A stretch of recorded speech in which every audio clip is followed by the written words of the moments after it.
coverage you can count on. This is CBS 42 Weekend Mornings. Good morning and happy Sunday. So glad you're joining us this morning. I'm Andrea Lindenberg. It has been 2 years since Birmingham firefighter Jordan Melton died after being shot at Station 9 in Norwood. To honor her son and help other families, his mom has a new book out.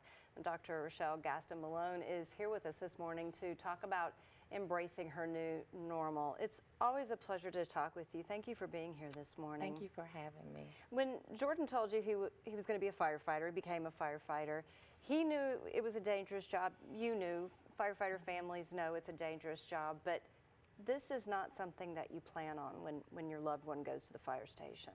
No, definitely not.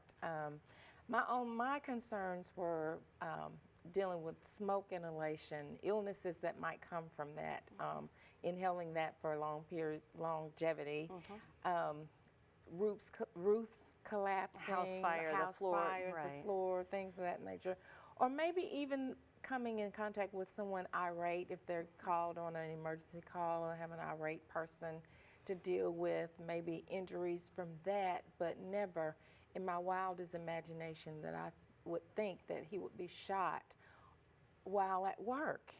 In or his shot, own period. Home. In his own, fire stations are their homes. Place. Yeah, that's his home when he's away from home. He had a big personality, didn't he? What do you want people to know about Jordan? He did. Jordan was very bubbly. He was always joking around. He loved family. He loved to grill and cook out for his family. He liked food, liked to cook. He's a foodie like his mama. And he just knew how to bring joy to anyone. Very compassionate. If you were hurting, he hurt, and he did what he could to bring that hurt to non-existence for you. This has been a 2-year journey for you since losing your son, of grief and healing and forgiveness, all of these emotions. You have written a book. Tell us about your book. Yeah, so the book is titled Embracing a New Normal, Hope and Healing After Losing a Child to Gun Violence. The book was birthed out of, it's an extenuation of my dissertation, actually. I researched about faith and resilience in God when faced with traumatic experiences. That's the short version of the title. And as I continued to try to find ways to navigate through this journey of learning how to live life without Jordan here, I knew that I had to embrace it, and I knew that it was going to be a process. And as I started doing that, started journaling, writing to him, and writing conversations that I could never have with him, but I needed to get it out. Holy Spirit said, this is the book, and this is the time. This needs to be shared with other families. And so it walks people through portions of how I got through the phases, and then it gives you the different phases of grief and the different phases of the aftermath that comes with something like this from a biblical perspective. We have video now up of your book launch, and it was such a special event. It was a special place to be.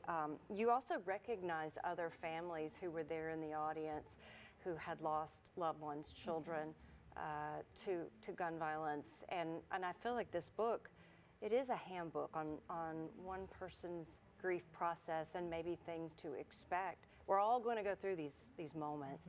I want you to talk a little bit about the cover too, because the symbolism is just beautiful. So the cover speaks to the purpose of the book and what the desire is for the reader. A shattered heart. The heart represents my heart being shattered into pieces. But in the midst of the shatteredness, there is an horizon.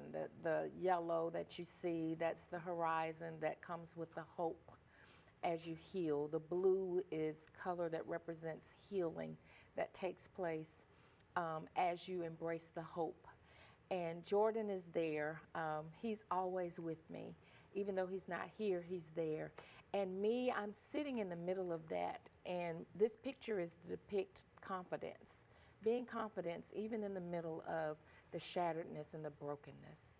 Confidence to share this story with others as well. We have more to talk about this morning with you, Rochelle. After the break, our conversation will continue. How to channel anger after losing a loved one at the hands of someone else. We'll talk about that and our plans to help other families and young people here in Birmingham.